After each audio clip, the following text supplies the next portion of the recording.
Hiya! And welcome back to Home Somewhere Else. The game that teaches us... I had to like all planned out and everything. The game that teaches us that if you are a canine, it's basically guaranteed that every single horny person within a 5-mile radius is going to want to get with you. Anyways, let's just hop right in.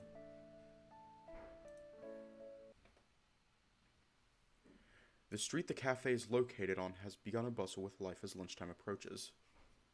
Yes, don't fuck with moms either. It sure is busy around here. Jenny got a perfect spot for the cafe. You begin to pull the planks off with all your might. The nails are horrifically rusted, but many of them stay intact. You're careful to avoid damaging the glass underneath. Breaking one would definitely be docked from your pay. How are those windows looking, Chad? Do they have any holes or cracks in them? So far, so good. After a nice wash, they'll be perfect. Nice. You continue removing all the outside planks one by one.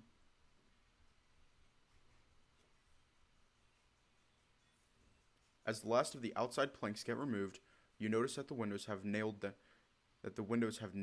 have wood nailed to them on the inside as well.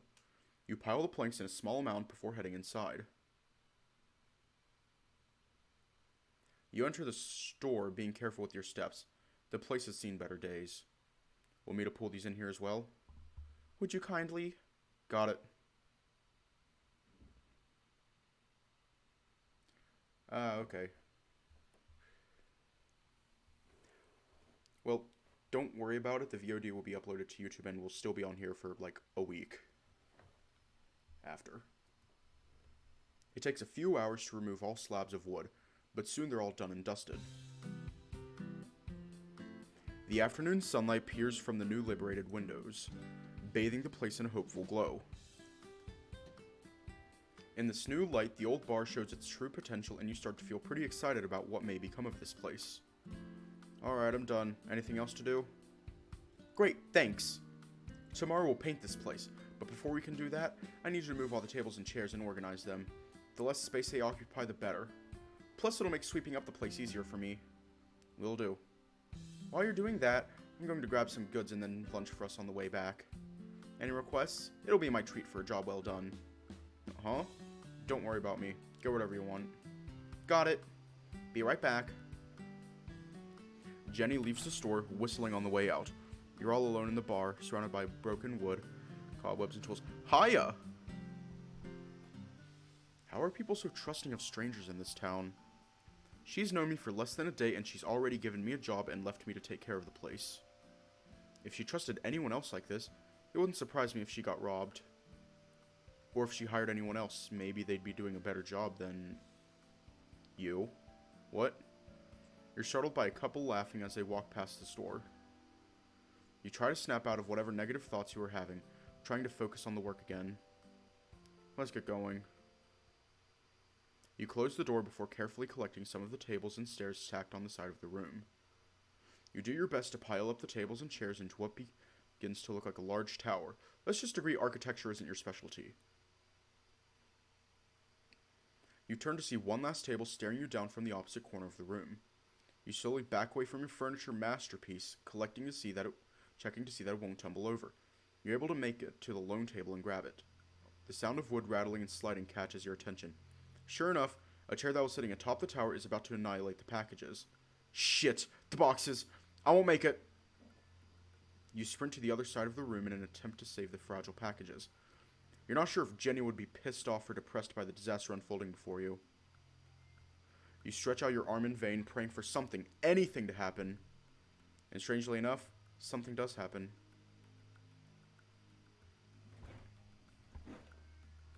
What? A jagged-looking hand made out of energy erupts out of your arm. Wait, what? The hand seems to move right under the falling chair, causing it to ricochet to the side of the fragile boxes. You're stunned by what you see. It's almost like a miracle happened before your eyes. Crack. The solid wooden chair rips right through the old flooring, creating a massive hole at the entrance. Shit. You can better make out the strange hand, but only for a second. It almost looks like it's made of polygonal faces rather than being rounded like normal flesh. Before you can even move another inch, the hand fizzles up into the air. Whoa, what was that? That was a natural, right? Did that come out of my hand? You cautiously look over the front door in the back of your hand, but find nothing out of the ordinary. Did I cause that to happen? You limply try to recreate the exact same position your arm was in. That didn't work. But what if... You close your eyes and take a deep breath, imagining someone in front of you. You swiftly bring your arm back and punch the air with a straight shot. The fist of energy pierces the air, radiating from your knuckles. This one only extends a few centimeters in front of you and disappears like a puff of flame. What the... You lurch backwards, shocked by whatever the hell just happened. You trip on your own feet and collide with the table behind you, landing on the ground with a rough thud. Ouch.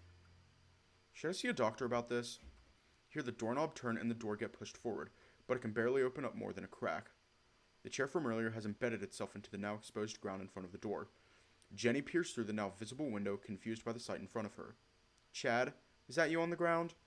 Get up and open the door. I don't need you slacking off. Gah. You manage to lift yourself up, but you feel physically taxed from what's happening. Chad! I'm coming. You approach the door and try to move the chair out of the emplacement. I don't think I can hide this. I can't wait to get scolded on my first day of work. The old wood splinters as the legs are pulled out of the ruined flooring, a massive hole revealing dirt underneath.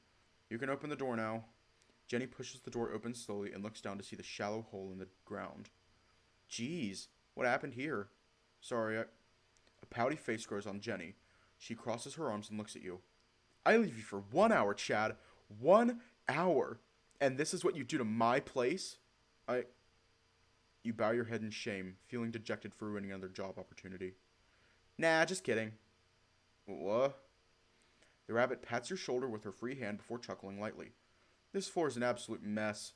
It's dangerous and, worst of all, ugly. I was going to ask you to tear it up next, so consider this a head start.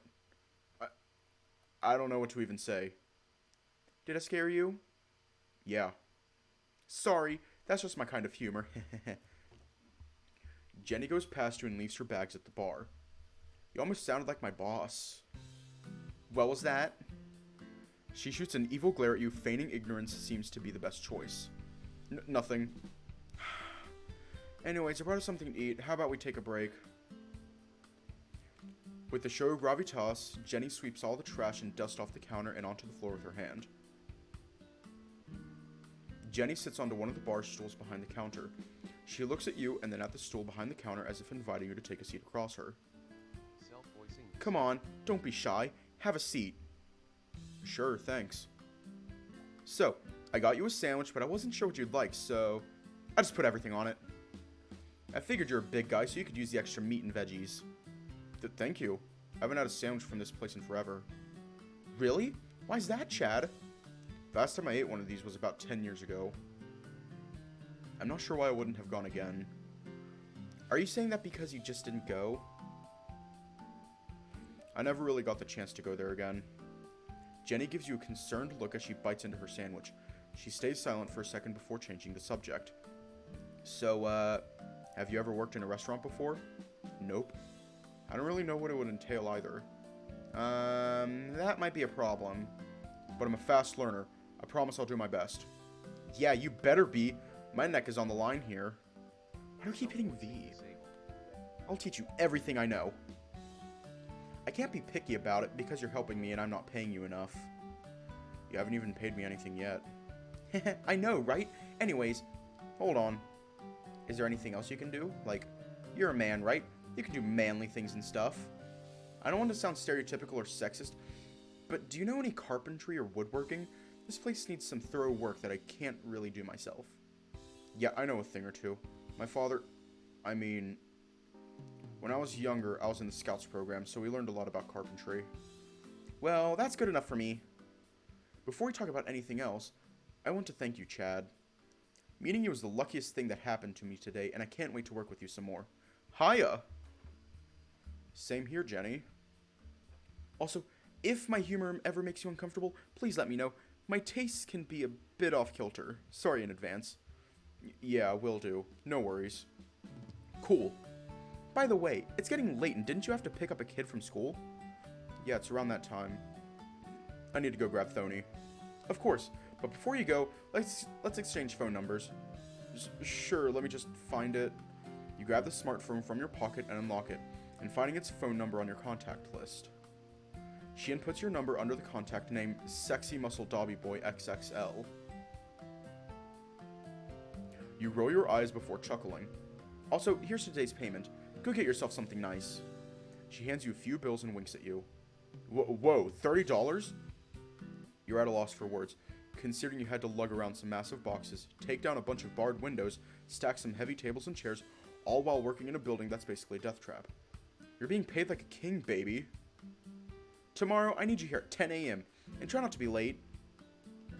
Don't worry, I'll be here. See you tomorrow. Byes. You wave at Jenny as she stays behind, heading towards Stoney's school once again. You can feel the money burning a hole in your pocket. I should get a treat for Kathy and Thony, but what would I get them? I know, I can grab them something on the way back. I told Thony I'd get him some ice cream if I remember right. You retrieve the money from your pocket and count it again. Surprised by today's haul, you fold the bills into a small square. This should be enough to... Oh shit! Your foot is caught on a small rock embedded into the ground, causing you to fall forward. The money flies out of your hands. You fall hard onto your belly, the concrete sidewalk feeling as comfortable as it looks. What do rocks have against you? Your little bundle of cash falls right into a storm drain. Wonderful. Oh shit. You crawl to the large opening and stick your arm into the hole. No matter how much you try to reach the money, it's too far from your reach. Your heart sinks into your stomach. All your hard work has gone down the drain. What if... You quickly compose yourself as you remember what happened at the bar. Maybe you could use what you learned to your advantage. You move backwards a little and crouch over the drain, focusing on the bills, which are no more than a few centimeters from falling over the edge. Earlier, that magic hand thing seemed to be able to go no more than a half a meter in front of you. That's more than enough to reach the money. You survey your surroundings and find the once busy street is remarkably quiet. This is your chance to do something. You focus on the bills and reach your arm out, but nothing happens. You try to remember what made it work last time. You peek your head from the storm drain once more and see no one. Alright, once more. You take a deep breath, relaxing yourself as much as possible while focusing on the small wad of money. You quickly swipe in front of you with all your might, imagining something falling from the air. The same palm-shaped hand of energy mimics your movements, lighting up the sewer in a bright flash. Whoa. The light blinds you for a second and you quickly crawl backwards. You sit down in front of the storm drain as you catch your breath. You look down at your clenched fist. You don't feel anything in there, but upon looking on the ground, the little paper square sits in front of you. You smile with glee, happy to see your hard work wasn't lost.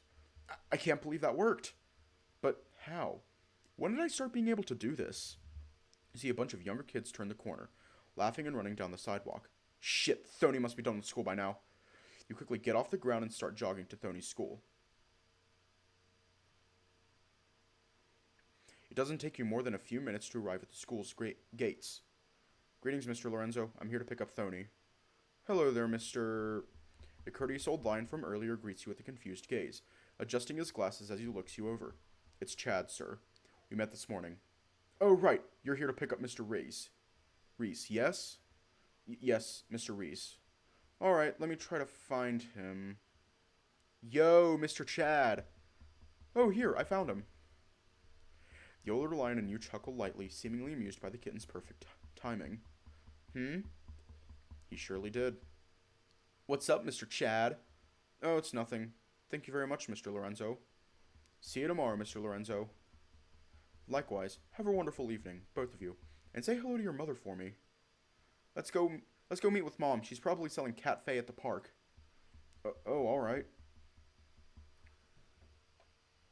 The two of you turn the corner and cross a few streets, finally arriving at the park's entrance. You two follow a similar route as before and are once again walking on the vantage point overlooking the city. It really is amazing up here. I could stay here forever.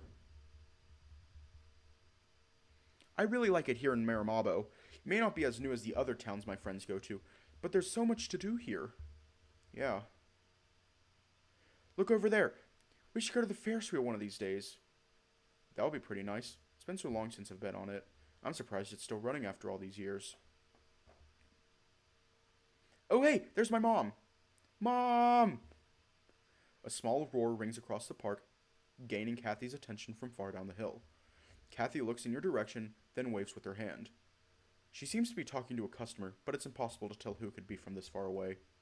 This way, Mr. Chad. Let's go! The kitten barrels down the hill mid-sentence. His tiny legs in the downward slope makes him unstoppable. Wait, Thony! You chase after him.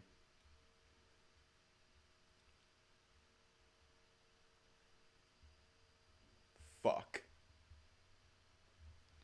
Thony sure is fast. I can barely keep up. Thony begins to slow down as he finally reaches Kathy, softly crashing into her leg with a hug. She ruffles the top of his head lovingly as you arrive, finally able to see who she's talking to. Why? Oh, hey, Chad. Thank you so much for picking up Thony. Yeah, no problem.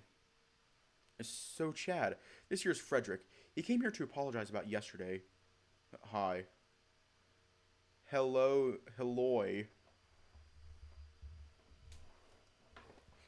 Thony looks at you as you stare down Fred. He buys my cat Faye all the time. This is the first time we finally got to chat considering everything that happened. That's nice. You're right. Kathy's cat Faye are pretty good. Yeah. They're delicious. I always try to get one from her whenever I'm able to. Why, thank you. I'm glad you like them. Wow, Mr. Frederick, you're so big. Do you and Mr. Chad go to the same gym? Well, no, we don't. Yeah, that can't be. Thony pokes you. Hey! Thony pokes Fred. Whoa there, buddy. Thony, stop doing that. Kathy gives him a light bonk on the head. Yow. Thony let out a small kitten's cry out of his mouth. It's kind of cute. Sorry, but yes, my analysis is complete. Based on my deductions, you can't go to the same gym because Chad seems to be physically stronger than you, Mr. Frederick. That's the conclusion you reached? I definitely have to show Thony the rest of my Phoenix Wright games. Well, that's because a long time ago, Mr. Chad here used to be really... Excuse me? You interject before another word could be spoken. The mere mention of your past riles you up inside. Thony pokes Kathy. As you can see, my mom's really squishy, so that means she's fat. Kathy bonks Thony again. Yeah, Mom!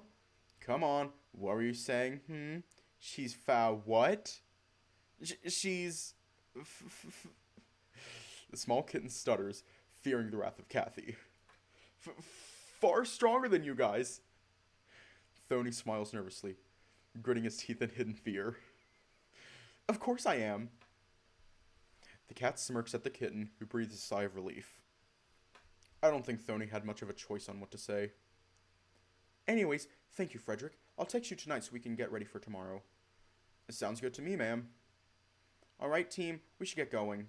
See you later, Fred. Goodbye, ma'am. Bye, Mr. Frederick. See you, buddy.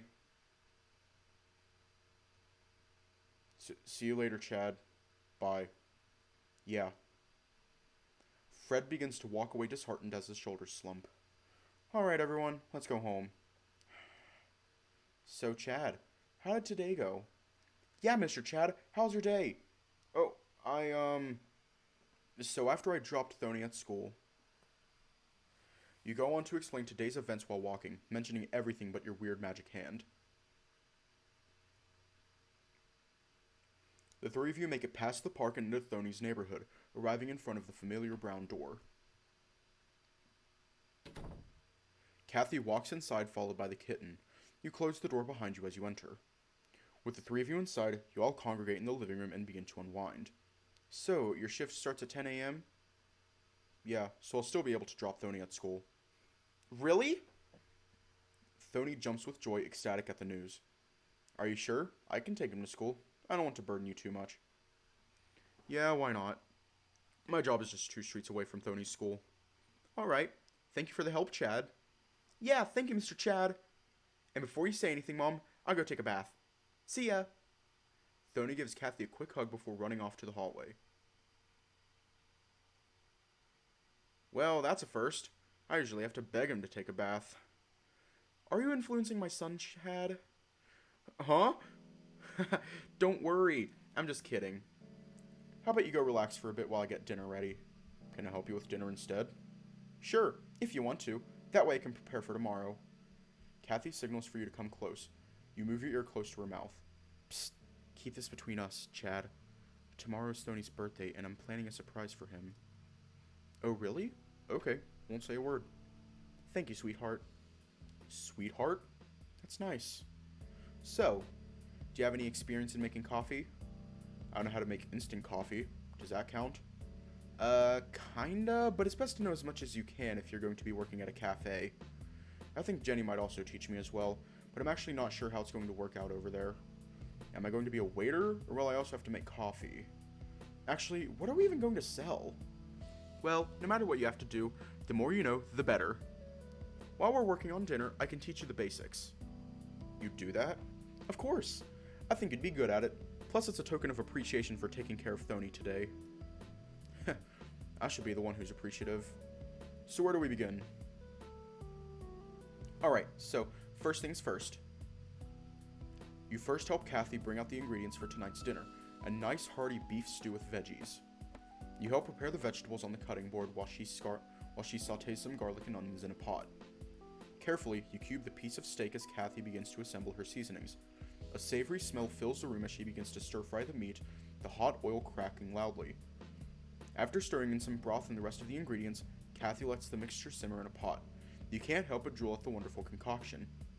Alrighty, while we're waiting for the stew to finish, let's take some time to learn about making coffee. You nod and take a seat at the kitchen counter as Kathy grabs 3 brown paper bags from a cupboard. The hefty bags are intimidating at first, you're almost unsure of what to expect. Even though you know full well you're learning to make coffee. Let's begin. So I've arranged these bags from lightest to strongest roasts, starting with this one. Before I explain the differences, you need to know that coffee beans are grown throughout the globe in different conditions. Even if you have the exact same beans, the coffee can taste drastically different depending on how the beans have been roasted. That being said, let's start from the top. Kathy taps the bag she mentioned earlier, which sits to the left of the 3 bags. This is a lightly roasted Ethiopian blend. If you pay close attention when you're drinking it, there are light floral overtones with some hints of citrus and honey. Coffee has its own tastes? I thought what gave it its taste was what you added to it. Serves me right for just guzzling it down without thinking twice. Lighter blends tend to be more acidic, with a brighter mouthfeel and even some nice tingling as you're drinking it. As the roast gets darker, the acidity mellows out quite a bit. Take this bag for example. Lighter roasts also tend to have more caffeine than darker roasts. The more the beans are roasted, the less caffeine they'll have left. Returning back to espresso, they tend to use much lighter roasts. If I'm not mistaken... Kathy seems to scratch her chin in contemplation before snapping back to attention. I think I read that a normal medium roast coffee has roughly 20 milligrams of caffeine per ounce. That seems alright. That's child's play compared to espresso that has around 100 milligrams per ounce. What? That's like a freaking energy drink. Kathy seems to smile at your bemusement. Yeah, that's why people use tiny cups. If you drink a mug full of espresso, you might lose your mind. Or die. Anyways, let's get back on track. As the roasts get darker, the acidity mellows out quite a bit. Take this bag, for example. Kathy pats the bag in the center in an almost loving way. It's partially open and noticeably bigger than the other 2. This is a medium roasted Colombian blend and is my personal choice for my cafe recipe. It is a perfect blend of light acidity and smoother accents. The blend pairs perfectly with more chocolatey and nutty flavors. It's almost perfect in my opinion, and most customers seem to agree. It has been by far the most successful roast to date, and I love it more than life itself. Kathy takes a small pause as she smiles nervously. You nod in acknowledging all the information she's given thus far, along with her unquenchable love for Colombian roasts. Kathy flashes a proud smile as she continues with her lecture, her hand landing on the final bag to the right. This last bag is a dark roasted Sumatran blend. Sumatran blend. It has little to no acidity and a much fuller mouthfeel. It almost blankets your mouth with its deep, rich blend. It's a pretty heavy tasting coffee that pairs well with more chocolatey flavors and cheeses. Blue cheese is great at bringing out the more savory aspects of this blend. You grimace almost instantly at the thought, your nose scrunching up at the thought of blue cheese with coffee. Kathy can't help but chuckle at your displeasure.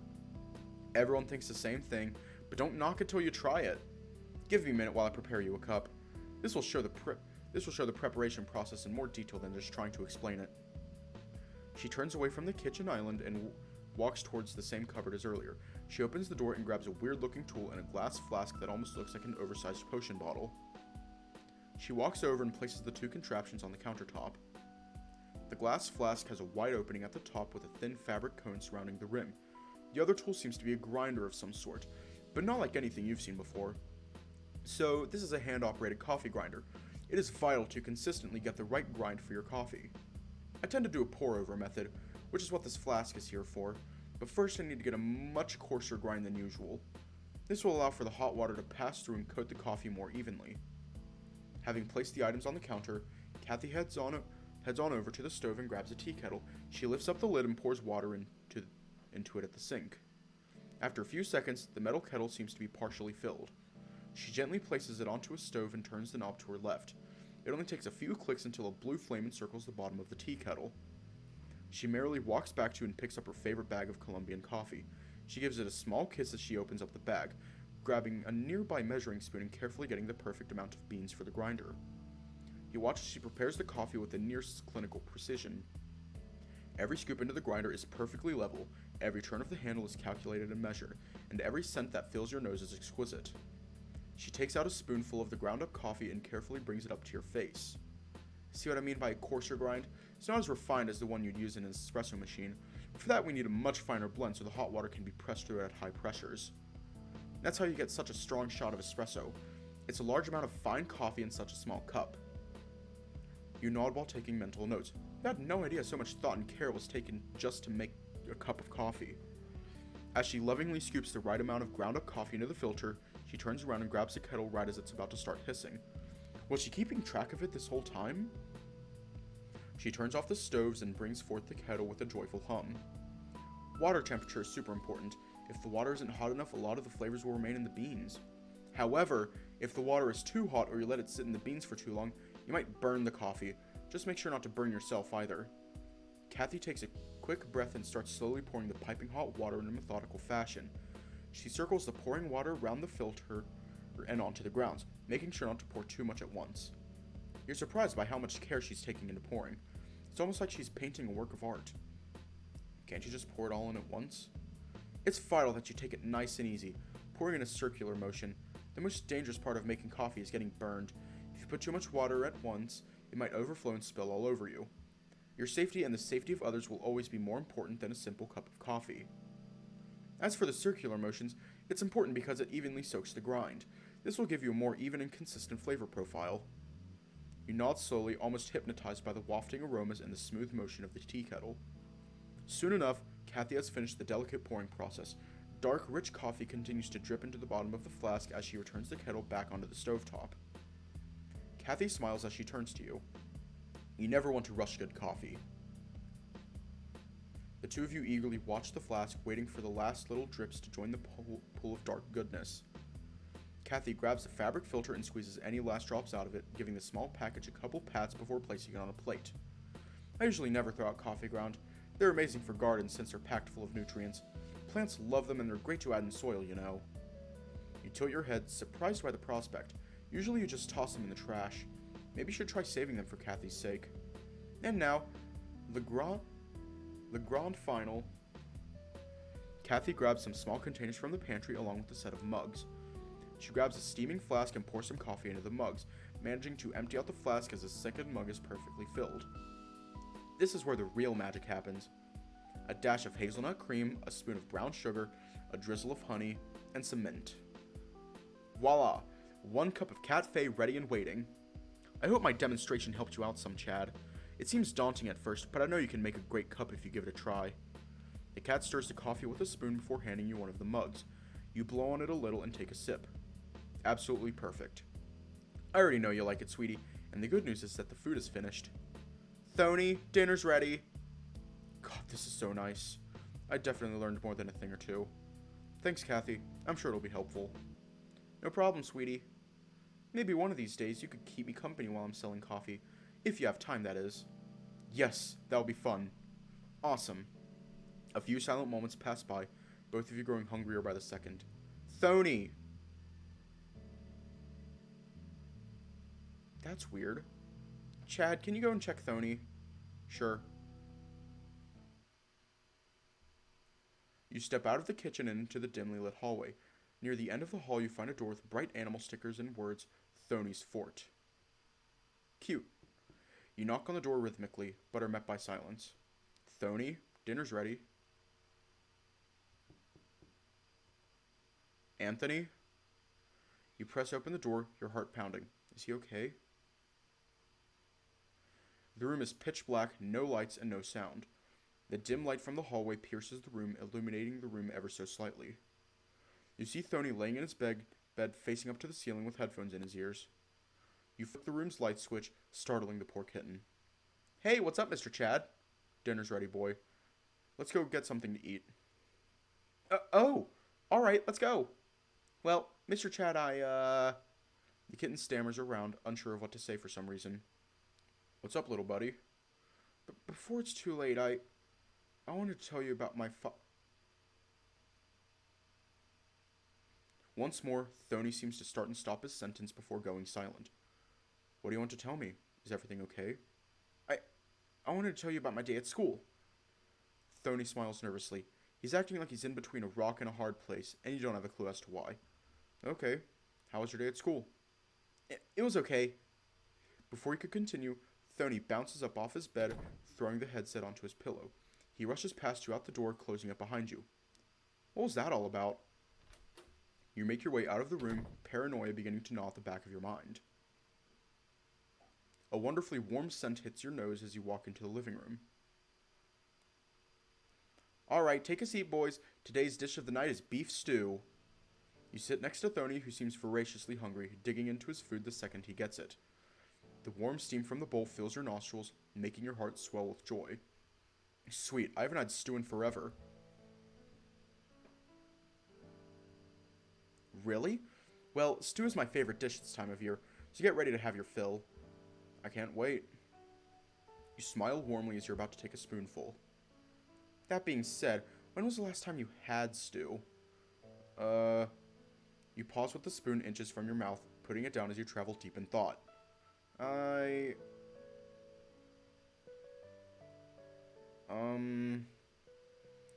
Both of them look at you patiently, expecting some form of answer.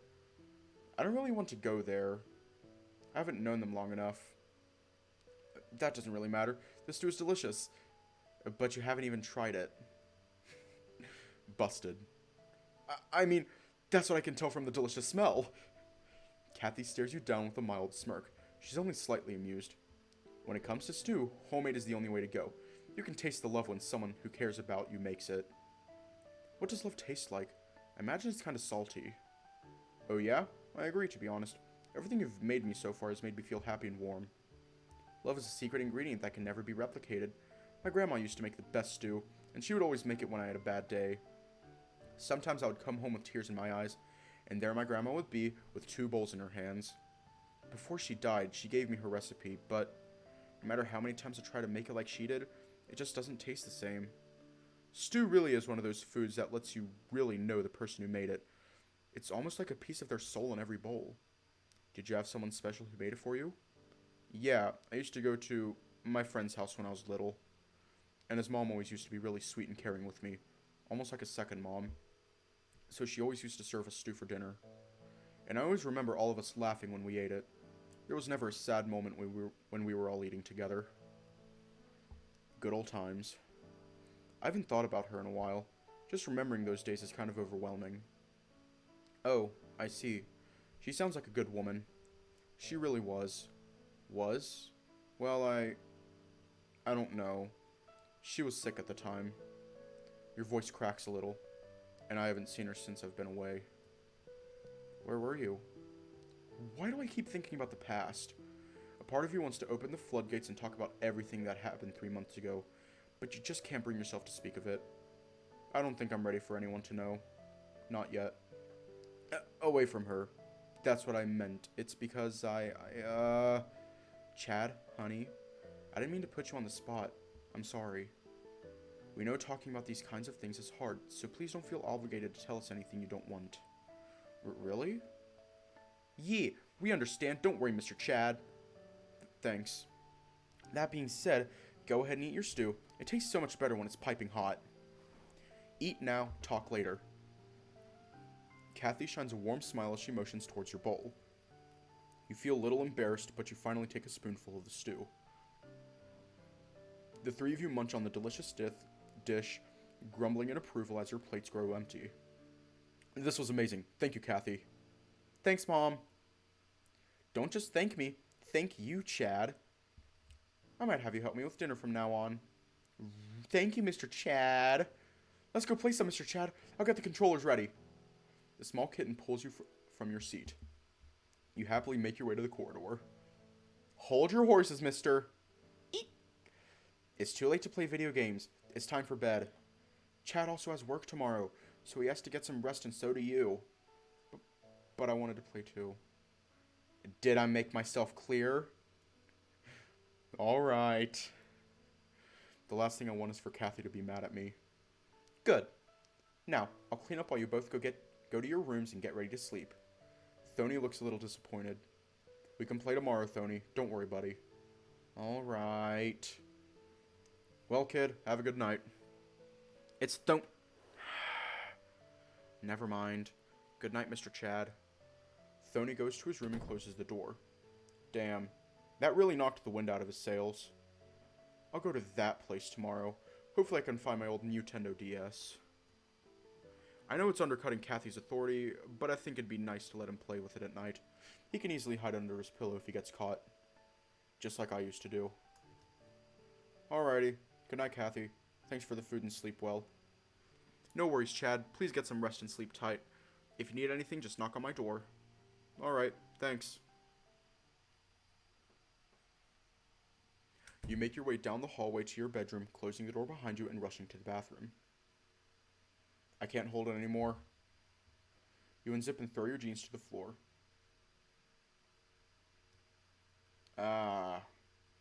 Waited all day for this. You wash your hands as a calm washes over you, the relief being a reward in itself. You know holding it in for so long is unhealthy, right? You return to your room. You walk over to the small bedside lamp before turning off the room's light switch. With the room dimly lit, you take off your shirt. It feels wonderful to finally be able to let loose again. The soft blankets rub against your fur as you crawl into bed. Finally. God, this is so nice. You reach over and turn the lamp's switch, examining the back of your hand in the warm light. What on earth happened today? Do I have powers? You roll onto your back, staring at the now pitch-black ceiling. When did I get it? Or have I always had it? And why did it show up all of a sudden? I mean, I'm really glad it did, because I would have been screwed if that chair had destroyed those boxes. There's no way I imagined it. It happened twice. But how does it work? It seems to will itself into existence when I focus hard enough. But that doesn't answer why it started showing up now. I may need to practice with it later. But I need to do it in secret. The last thing I need is to become a circus act. Or worse yet, a science experiment. Thought of you being sliced open while strapped onto a surgery table sends a chill up your spine. You take a deep breath and try to think about something else. These past few days have been crazy. It's hard to believe it's only been 2 days since I got fired. It would take weeks to process everything that happened that day. I'm still not over that weird guy in the bushes. What even happened? Did something even happen, or did I imagine all that? And since when have my dreams been so fucking weird? First it was that cliff dream, and then the one where I was chained up to a wall. They felt so real, almost as if they were memories, but they couldn't have happened. I'm still alive. Each one has ended with me being dead. Speaking of being dead, what the hell did Fred mean by what he said? That idiot, that asshole, that...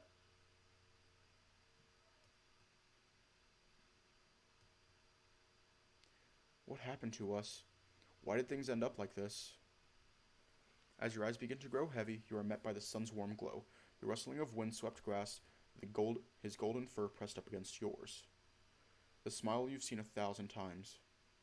Frederick. We're going to see what happened?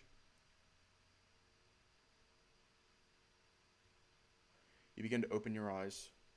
Everything's dark. Hey, yo! As you slowly regain consciousness, You can hardly notice a figure standing right in front of you. Hi, Mr. Sleep Paralysis Demon.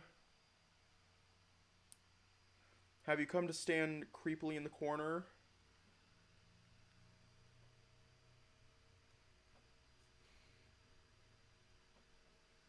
Where am I?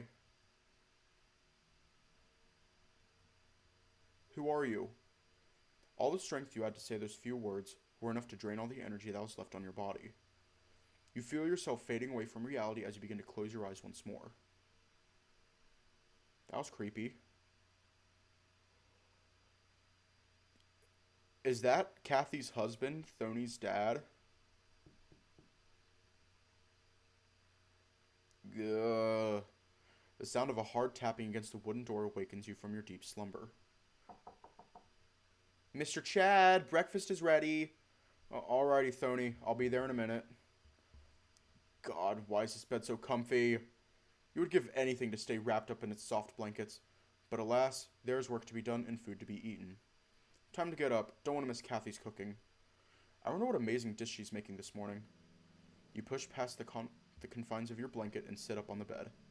A deep drowsiness clouds your mind, but despite that you slept amazingly well. You stand up from the bed and stretch your arms, feeling strong and limber. You bend down and touch your toes, a new set of clothes catching your eye at the end of the mattress. You pick up the clothes you were wearing yesterday and slip them on. What's the point of using a new set when these are still relatively clean? You rush into the bathroom to do your business. You wash your face off and comb your hair while grinning into the mirror. Feeling refreshed, you exit the ornate room. Alrighty, time to go. You open the bedroom door and make your way down the hall. The scent of fresh coffee fills you with determination.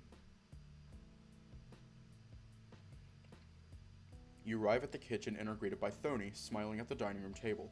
Kathy is still in the kitchen, flipping something on her favorite skillet. Good morning. Good morning, Mr. Chad.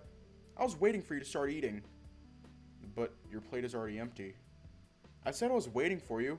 I got hungry and ate everything. Sorry. You ruffle his hair with a smirk. Good morning, Chad.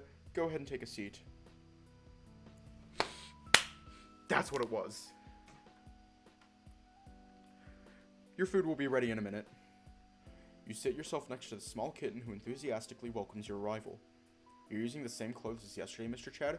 You musky husky. Musky husky? I'm a Doberman, Thony. Ah, so you accept that you're musky.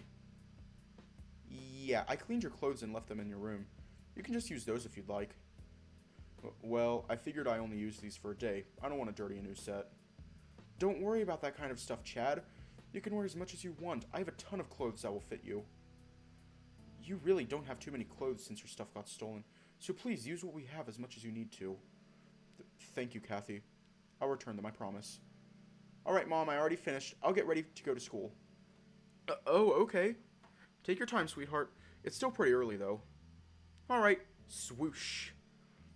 Thony runs into the corridor, his arms extended outward like a plane. Alright, Chad, you hungry? Kathy switches the stove off with a click and slides something onto a plate. She flips some things around with a fork, and the sound of whipped cream catches your attention. The last thing she does is pour a helping of coffee into a mug. Here you are, honey. Kathy walks over to you and serves you a delicious-looking breakfast. A thin crepe takes the stage on your plate. Its triangular shape and crispy texture looks exactly like it does on TV. There seems to be a thick brown syrup oozing from the sides. The crepe's crown is a dollop of whipped cream with grated chocolate and a mint leaf on top. This looks amazing. Is this a crepe? I've only ever seen them in cooking shows. Not just any crepe, sweetie. It's a cinnamon apple crepe with some extra goodies on top. The coffee is a nice medium roast, so that should balance all the sweetness. I don't even know what to say. Is it okay if I eat this? Of course! The mere presence of such a dish makes you salivate. You grab the fork and cut the crepe in half.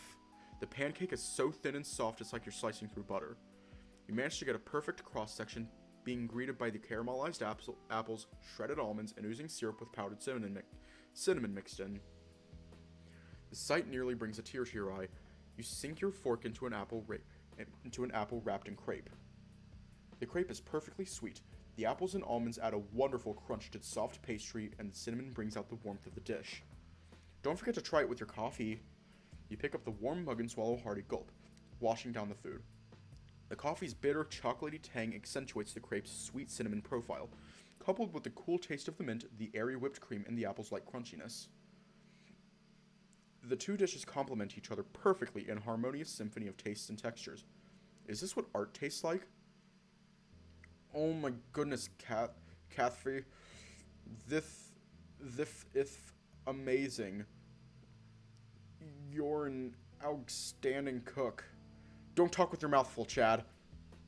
You take another sip of coffee and swallow everything you were chewing on.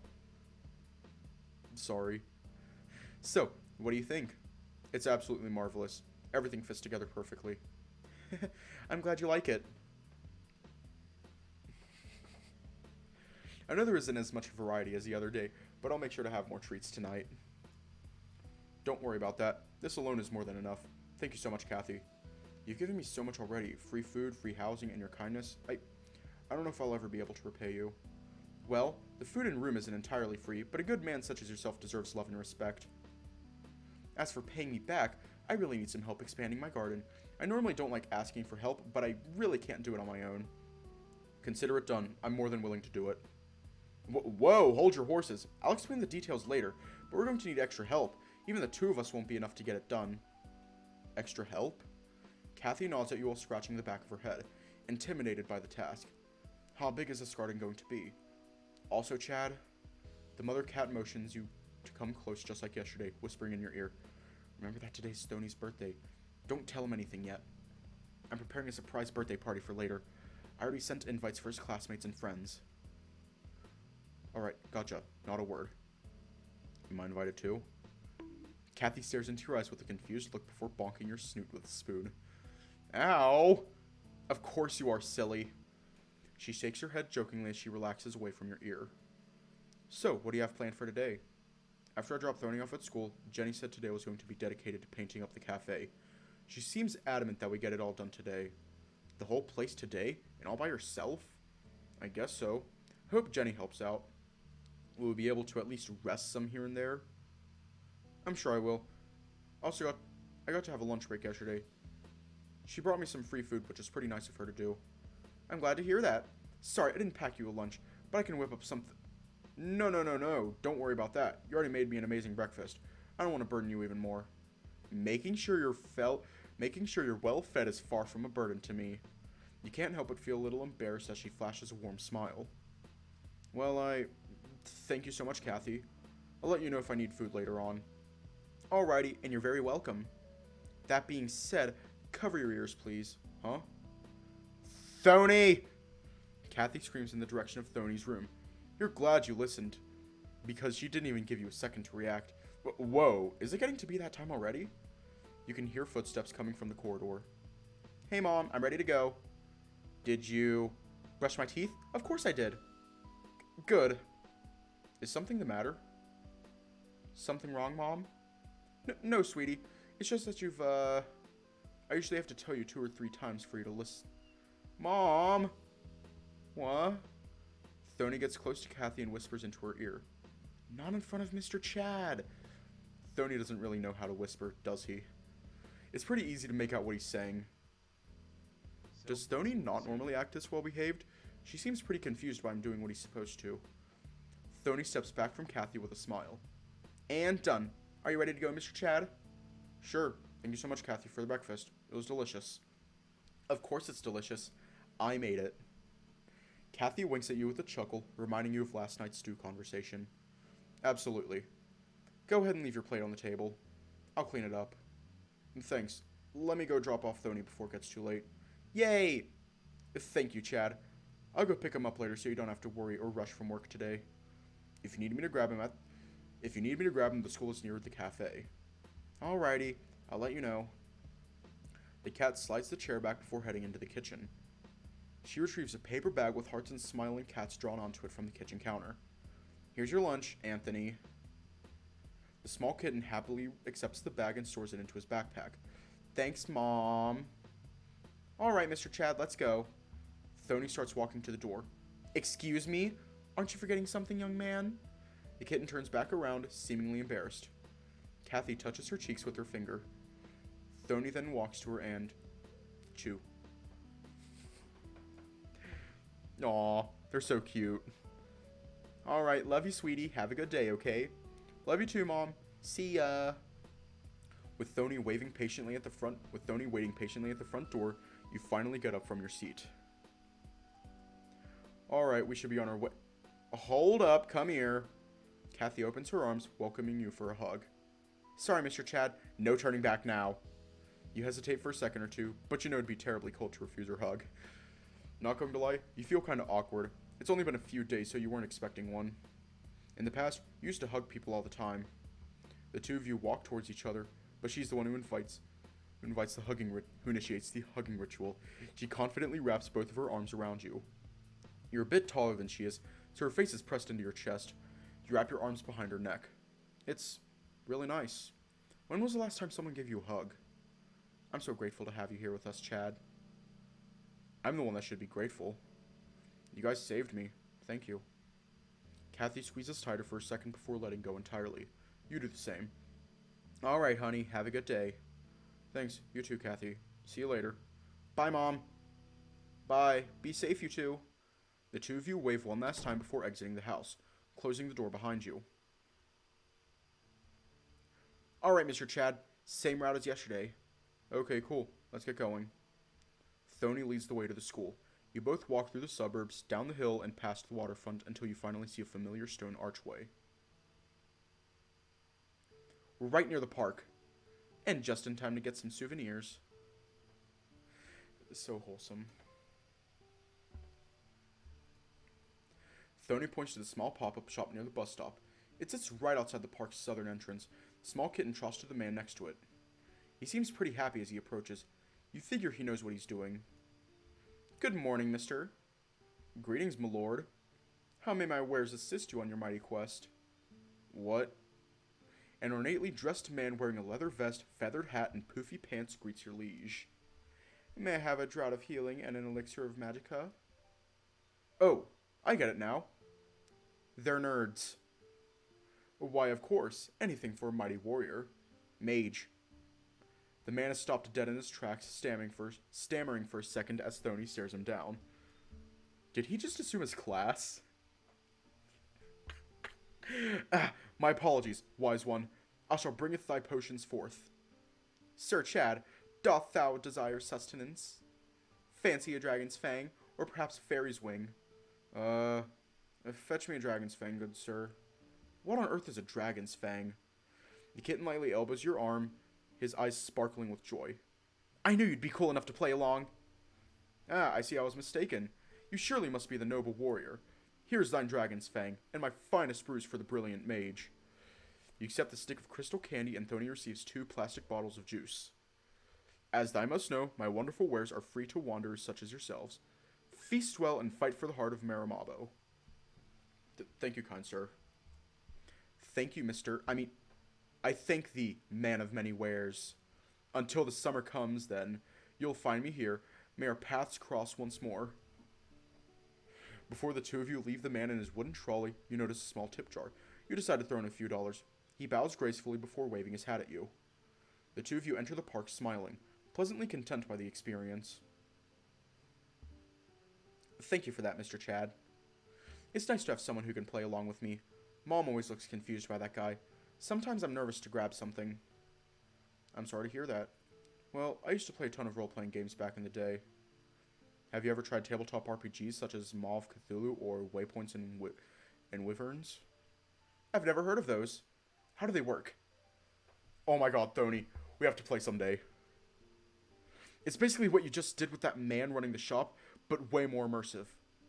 You can make your own characters however you want, so long as they're not too overpowered. So I can be a mage then? Of course. You can also make your own classes and earn experience and level up. Want me to teach you one of these days? Hell yeah! Sounds like fun. I can't wait, Mr. Chad. Well, how about you start thinking of a character now? A familiar set of colors catches your eye. A tall figure stands motionless, leaning his hands on the bridge's railing.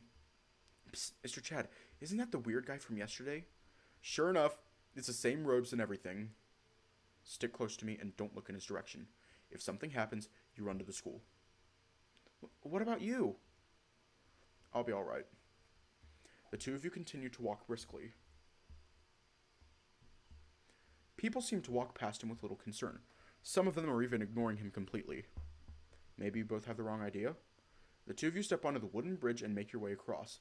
The man remains unchanged. Your heart begins to race faster with every step, the figure seemingly growing taller. You hold on to Thony's hand and keep him to the right side of your body, away from the robed man. It's finally time to pass by him. The man is completely still, looking at you from the corner of his vision. He continues to give you his back as he faces the lake. He suddenly reaches and grabs your hand, slipping his fingers in between yours for a second. What the fuck? You grit your teeth and swiftly rip your hand away. You move Thony in front of you and speed walk across the bridge with the kitten. You turn back to see the guy looking at you, his eyes seemingly scanning your body. What in the actual fuck? Before he fades away from view, he seems to focus on his palm and fingers. Despite Thony's quick speed, he didn't seem to notice what happened. You quickly look over your own palm, afraid he might have smeared something onto it, but it's completely clean. It's one thing to say you know me, it's something else entirely to touch me like that. Thony leads you up the hill, both of you maintaining your jog. Finally, you both get into the park's lookout, and the park's exit comes into view. You both pass it as you sigh in relief. We escaped, Mr. Chad. Mission accomplished. Who on earth is that guy? Have you ever seen him before in the park? I don't think I have, Mr. Chad. I feel like Mom and I would remember seeing someone that tall around here. Well, that doesn't bode well. Yeah. Let's keep going. We're pretty close. It doesn't take much more walking to arrive at the bustling school entrance. You cross the street and are met by a familiar line looking over the students. Good morning, Mr. Lorenzo. Why, good morning, Mr. Reese and Mr. Chavez? It's Chad, sir. Chad, my apologies. I take it you're going to pick up Thony again today? Maybe. Kathy said she might pick him up today if I can't.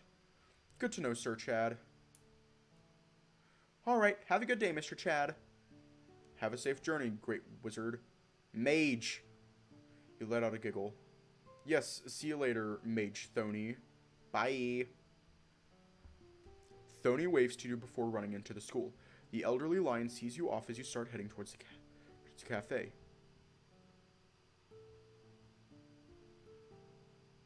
I don't know. I don't know.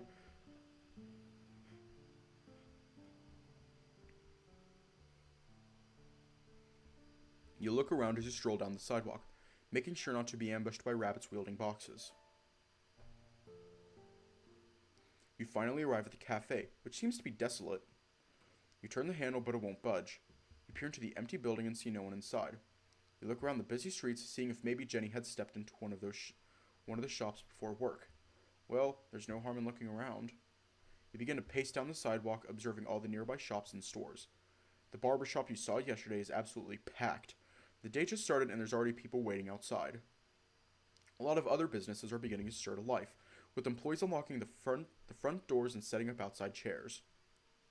Small groups of people and couples walk down the boulevard, happily dipping in and out of storefronts.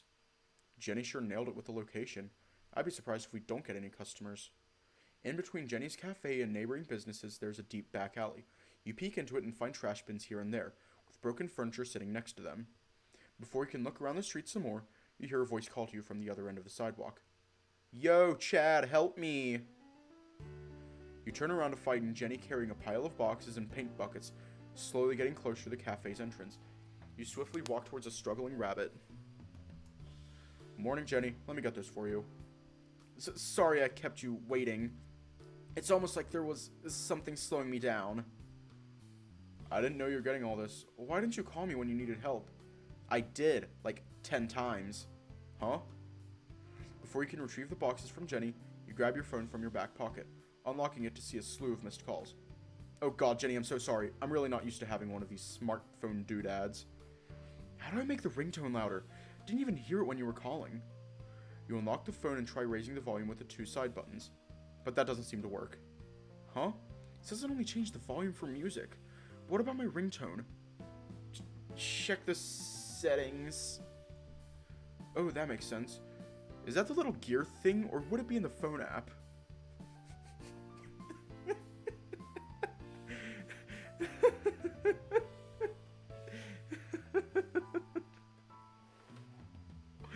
Oh my god. It's the freaking cog thing. Hurry up. You slowly navigate through the home screen trying to find the freaking cog thing.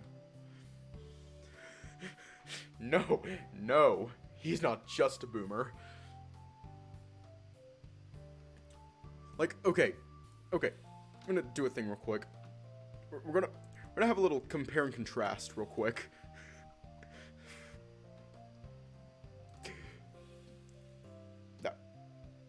Fuck, wrong display. Display 1. Here we go. No, like, okay. Chad is what we call an uber boomer.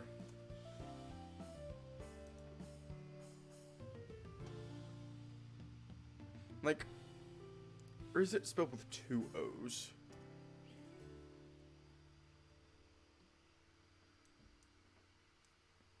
We're just going to put boomer meme. Like, okay.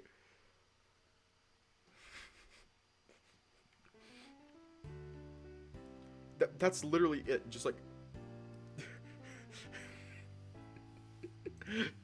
this is literally chat right now. Honestly. It's glorious. Truly amazing. You find it, tap on it, and are soon met by a laundry list of menus. Notifications? No, that doesn't seem to be it. Oh, it's probably in the sound section. You tap on the icon and are greeted by a sliding bar with the alerts subheading. You fidget around with the digital knob and finally get it set to the loudest setting. Chad, help me! Oh, sorry. I want to make sure I won't miss another call from you.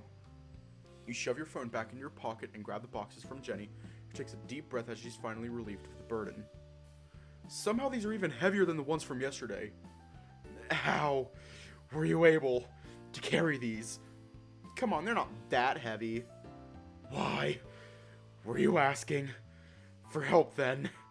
Ahem. Anyways, what are we waiting for? Let's get going. You make your way towards the entrance. Jenny stands in front of the doorway, fiddling with her keys. The rabbit seems to take her sweet time as she looks through the 3 keys she has in her chain. You stand there confused as to what's taking so long, remaining silent as you hold the massive packages as best as you can. The rabbit looks towards you, expecting some kind of annoyed remark from you while she fumbles with her keys.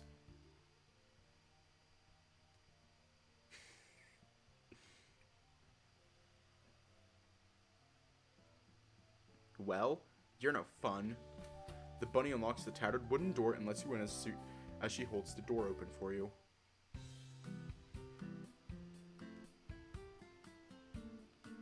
We're gonna leave off here tonight.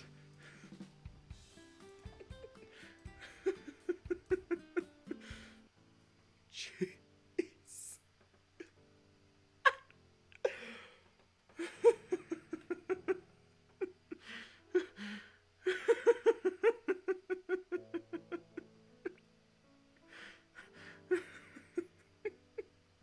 How old even is Chad?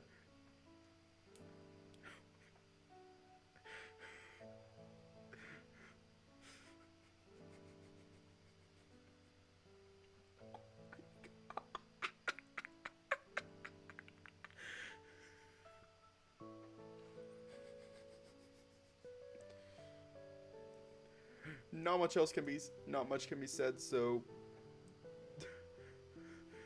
I wouldn't call him dumb, just not technologically inclined.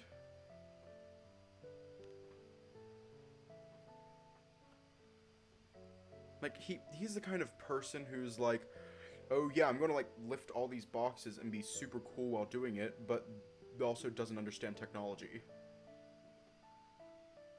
He's like actually, what are they called? He's like the Amish. He's like the Amish folk. He is good at tools and working hard, but does not understand technology. And is he actually also kind of scared of technology? No, I don't think he's scared of technology. He just doesn't understand it. So, anyways, stay safe. Have a good night. Can I actually get it typed in? And I'll see you all tomorrow.